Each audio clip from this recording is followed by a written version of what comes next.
Bulldozer से विध्वंस की कार्रवाइयों पर बुधवार को देश की सर्वोच्च अदालत ने रोक लगा दी है।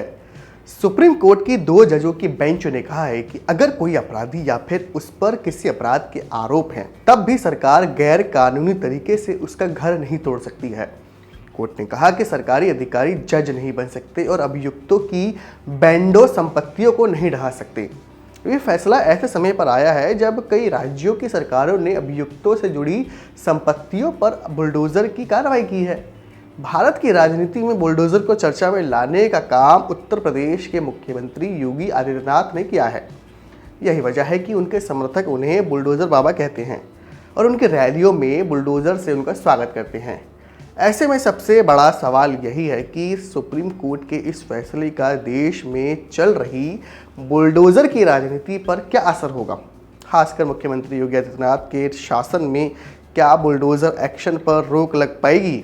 अवैध निर्माण को गिराने के लिए बुलडोजर का इस्तेमाल सालों से सिविक एजेंसियां करती आई हैं, लेकिन राजनीति में इसके इस्तेमाल को लेकर शुरू से लोग सवाल उठाते रहे हैं। 2 साल पहले उत्तर प्रदेश के प्रयागराज के जावेद मोहम्मद का 2 मंजिला घर बुलडोजर से ढहा दिया गया था। जावेद पर आरोप था कि उन्होंने साल 2022 में बीजेपी नेता नुपुर शर्मा के खिलाफ विरोध प्रदर्शन का आयोजन किया था। तब नुपुर ने पैगंबर मोहम्मद पर आपत्तिजनक टिप्पणी की थी। उन पर आरोप था कि प्रदर्शन के दौरान हिंसा और पथराव की घटना हुई और इसके बाद उनके घर पर स्थानीय प्रशासन ने बुलडोजर चला दिया।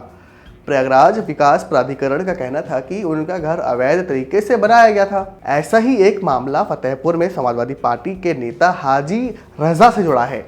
अगस्त 2024 में उनके 4 मंजिला शॉपिंग कॉम्प्लेक्स पर बुलडोजर चला दिया गया था। हाजी रजा पर आरोप था कि उन्होंने लोकसभा चुनाव में पीएम मोदी के खिलाफ कथित तौर पर आपत्तिजनक टिप्पणी की थी। वही साल 2020 में जब विकास दुबे का घर गिराया गया, तब भी बुलडोजर एक्शन को लेकर राज्य सरकार की आलोचनाएं हुई। दुबे के खिलाफ कई आपराधिक मामले दर्ज थे। उत्तर प्रदेश में बुलडोजर एक्शन के ऐसे कई मामले हैं जो समय समय पर लगातार कई दिनों तक खबरों में बने रहे। फरवरी 2024 में एमनेस्टी इंटरनेशनल ने एक रिपोर्ट जारी की थी। इस रिपोर्ट में अप्रैल और जून 2022 के बीच सांप्रदायिक हिंसा और विरोध प्रदर्शनों के बाद असम, दिल्ली, गुजरात, मध्य प्रदेश और उत्तर प्रदेश में 128 संपत्तियों के विध्वंस का विश्लेषण किया गया था। एमनेस्टी ने इसे बदले की कार्रवाई बताया था और कहा था कि ये वरिष्ठ राजनीतिक नेताओं और सरकारी अधिकारियों की वजह से हुई। उनके मुताबिक इसमें कम से कम 617 लोग प्रभावित हुए। बता दें, बुधवार को सुप्रीम कोर्ट में जस्टिस BR गवई और जस्टिस KV विश्वनाथन ने बुलडोजर एक्शन पर अहम फैसला सुनाया। पीठ ने कहा, एक आम नागरिक के लिए घर बनाना कई सालों की मेहनत, सपनों और महत्वाकांक्षाओं का नतीजा होता है। कोर्ट ने कहा, हम इस निष्कर्ष पर पहुंचे हैं कि अगर कार्यपालिका मनमाने ढंग से किसी नागरिक के घर को केवल इस आधार पर तोड़ देती है कि किसी अपराध का अभियुक्त है, तो कार्यपालिका कानून के शासन के सिद्धांतों के खिलाफ कार्य करती है। सुप्रीम कोर्ट ने अपने आदेश में यह भी कहा कि ऐसे मामलों में जो अधिकारी कानून को अपने हाथ में ले लेते हुए इस तरह की मनमानी कार्रवाई करते हैं, उन्हें भी जवाबदेह ठहराया जाना चाहिए।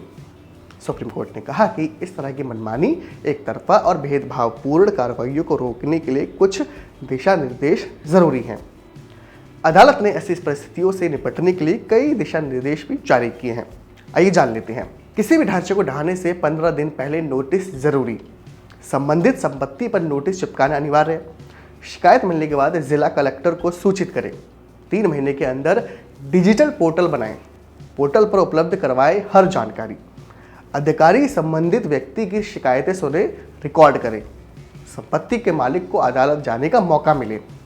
संपत्ति ढहाने से जुड़ी प्रक्रिया की वीडियोग्राफी हो। दिशा निर्देश नहीं माने गए तो अधिकारी जिम्मेदार होंगे और उन्हें निजी खर्च से ढांचा दोबारा बनवाना होगा। अभी के लिए इतना ही। अगर आपको ये वीडियो पसंद आया हो तो हमारे चैनल को सब्सक्राइब करें, वीडियो को शेयर करें, लाइक करें, कमेंट करें।